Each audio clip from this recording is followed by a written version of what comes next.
And good morning, guys. What is going on? This is the Club of the Man 1993 coming at you, and I am here live to review last night's edition of 205 Live, the August 7th, 2018 edition of not SmackDown Live, we were talking about that last night, of 205 Live. That took place in Orlando, Florida, near Disney World, of course. As I raved about last night on my SmackDown live review last night, but of course I did that. Nothing. We're just going to go quickly talk about 205 Live was last night's episode. Last night's episode was another good to great episode. I thought it was, on a good level. I felt like, it definitely put some guys over and got some guys on a good path as well, whether it's as a team or, just, starting off fresh again. And even like getting someone even more credible in the 205 Live roster. So we'll talk about that as we talk about this show really briefly here. Starting us off, we had Drake Maverick, of course, continue to play the role of GM Gray. Made me feel like that his job feels legit and important. He really is trying to bring the best out of these cruiserweights. I was recapping what happened last week with Kalisto getting his victory over Tony Nese, and he's going to reveal that our opener is going to be Kalisto and Lince Dorado, the Lucha House Party, taking on the team of Tony Nese and Buddy Murphy, who are workout partners. And he also talks about Itami's repeated attacks on Mustafa Ali in the multi-man encounters that they've had in recent weeks, such as like the triple threat match with Itami, Murphy, and Ali, and even in the number one contenders fatal four-way last week as well, or 2 weeks ago, I'm sorry, with TJP, Gulak, Itami, and Ali.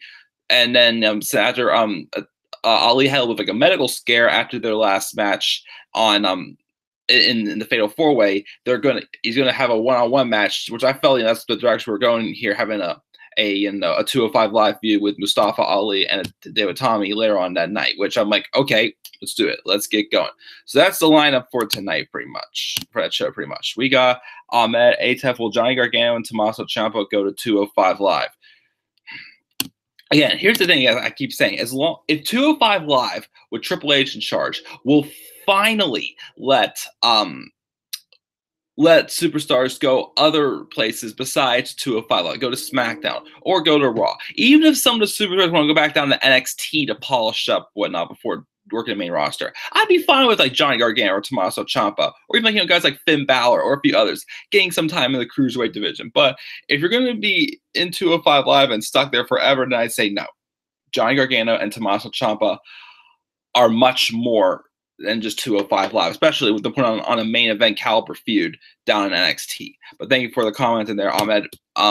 If I pronounced your name wrong, I apologize. Yeah, Ahmed. So anyways, we open up with Buddy Murphy and Tony Nese taking on the Lucha House Party members, Kalisto and Lince Dorado. Grand Metalik had returned to being absent for 4 weeks. I think I heard rumors he had visa issues. I can't remember. So I keep saying that, I want this feud with the Lucha House Party and Tony Nese and Buddy Murphy to at least start establishing Tony Nese as a more legitimate talent, because I feel like he's still one of those cruiserweights that's still getting overlooked for his talent and still, just getting the losses and just like not getting anywhere. He got the win here, him and Buddy Murphy. And Buddy Murphy's already on another level. The way it is also, it's like you've rated about how he's one of the biggest surprises I feel this year, not just in the cruiserweight, but in the whole WWE entirely. So I think, they thought they put on a pretty good tag match with the Lucha House Party. And so I'm saying I'm hoping that this feud will at least help elevate Tony Nese to become a more serious contender. Even if someday they want to have him and Murphy, go for the tag titles, outside on like Raw or SmackDown Live, I'd say go for it. Just got to continue building up though Tony Nese as a more legitimate star. They've done a good job with building guys up like Cedric Alexander, which you already knew he was a top star. Drew Gulak, Mustafa Ali, Hideo Itami, Buddy Murphy, as I said before. Who else? Even the Lucha House Party. Of course, Leo Rush is on the rise as well. So I think they could definitely do something with Tony Nese if they definitely like make him build him properly. So Buddy Murphy and Tony Nese get the win after Nese had a roll up and a handful of tights. We got that. Then they show tweets from Mustafa Ali from the hospital, because he had recently been hospitalized after his it's the fatal 4-way number 1 contenders match where Itami kind of just targeted him and threw him into the post, and we see Ali in the locker room, and Drake Maverick comes in to check on him, mentioning that he is worried, but Ali assures him that the doc told him to slow down, so he did, and everything is fine. And then he is still worried, but ends up hearing what he needs to hear from Ali. So he says, okay, if you say so. Then we see Itami just warming up backstage, kind of promo in Japanese before saying, Mustafa Ali, you should have shown me respect, pretty much. We get a video package also on Noam Dar, who is solidifying he's now a babyface. He claims he got overconfident and full of himself, but the injury brought him back down to earth. The Scottish Supernova refocused on what he got to the show in the first place. He let TJP get in his head when he targeted his left knee last time, but it won't happen again. And he had a match with Sean Maluda, who was used recently also match with Adam Cole in NXT. Seems like a decent talent, actually. I wouldn't mind seeing if WWE actually gives him some more time. But it was more of just not a toned down squash match, not complete squash, but just to put over Noam Dar in his new role. Of course, we had TJP watching, so I guess they're going to continue. We're going to continue a feud somewhat between Noam Dar and TJP as well. Keep elevating both of them as well. After that, we get a highlight of the end of last week's show featuring Drake Maverick's run and save for Cedric Alexander to check on the champion after Alexander was almost victim of a 3-on-1 assault after his match against the Brian Kendrick. Alexander says he understands why Gulak attacking with his guys because he knows he can't win one-on-one. He wants a shot, though, at Jack Gallagher last week to prove that since the Brian Kendrick can get the job done, he wants to prove that Jack Gallagher can't get the job done either. Then we see Drew Gulak at a podium with Kendrick and Gallagher, and he says that if Alexander is foolish enough to want to face someone else days before their time match in Brooklyn, he accepts a challenge on Jack's behalf for next week. That would be Gallagher and Alexander. Gulak will be focused on the same thing. The W Universe is his winning the title at SummerSlam so he can bring a better 205 Live, because he says, he proves that, he doesn't need these guys to do his dirty work. So all that's going to happen when he steps up to him is that he will, as Gulak would say, he will tap out, as he says. So I do look forward to seeing Cedric Alexander and Drew Gulak at SummerSlam. Hopefully it'll be a good match. Ahmed says, will Ricochet go 205 Live? Same thing I said before. If 205 Live is not going to be, you're here and you can do nothing else, I'm fine with anybody going to 205 Live. Ricochet would be good. Same with Rey Mysterio. That would be a good, if Chris Benoit, would happen. Yeah, Daniel Bryan, Chris Benoit would have been a good match. Do you think there will be Cruiserweight Tag Team Championships? A couple months ago, I thought yes. Now I'm not too sure. I mean, if they do them, okay. But again, I don't want, just 205 Live just becoming its own brand. Plus, we have how many championships to begin with? Again, as long as, merge some divisions, then maybe I'd consider it. Definitely. Cruiserweight Tag Champions. Do you think there will be Women's Cruiserweight Championship?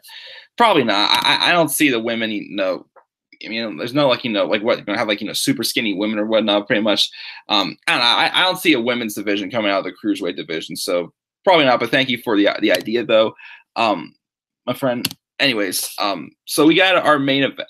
Well, first, before I had our main event, it was made official that next we're going to be seeing Jack Gallagher take on the cruiserweight champion, the Brian Kendrick. I'm sorry, Jack Gallagher take on the cruiserweight champion Cedric Alexander, but in a non-title match.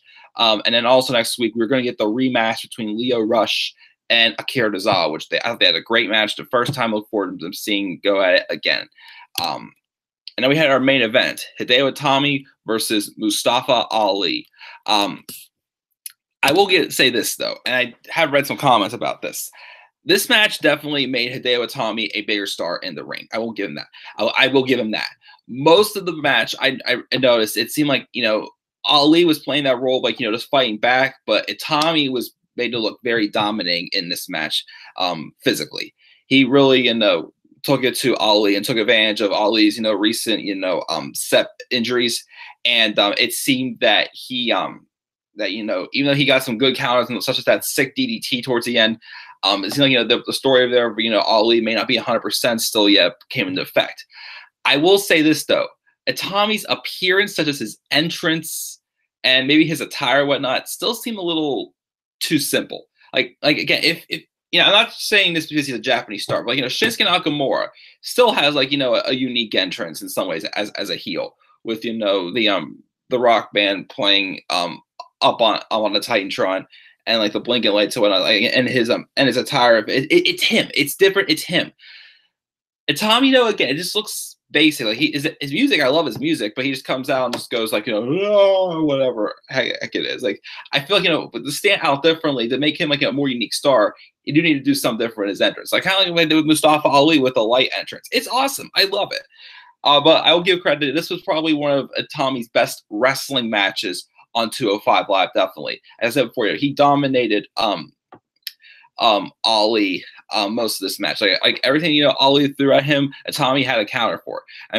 Ali had a couple moments with self, and towards the end of the match, it looked like there was a moment in the match also backtracking also a little bit where Tommy hit that shotgun drop kick, heck you call it, onto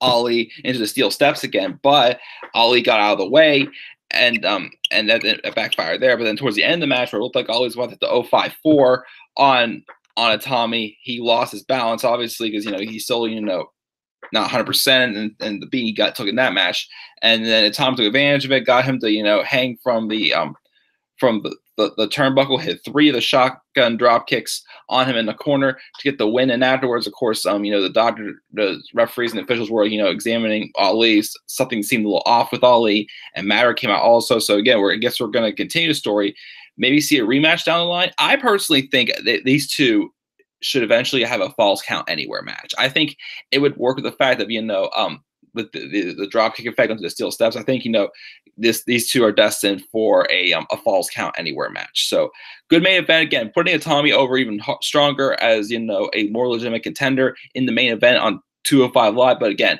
so, just make things, spice things up a little bit.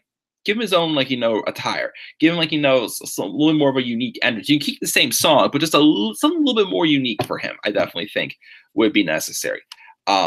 But yeah, so that is 205 Live. Maybe more comments in the live chat. Do you think WWE will make the second greatest Royal Rumble?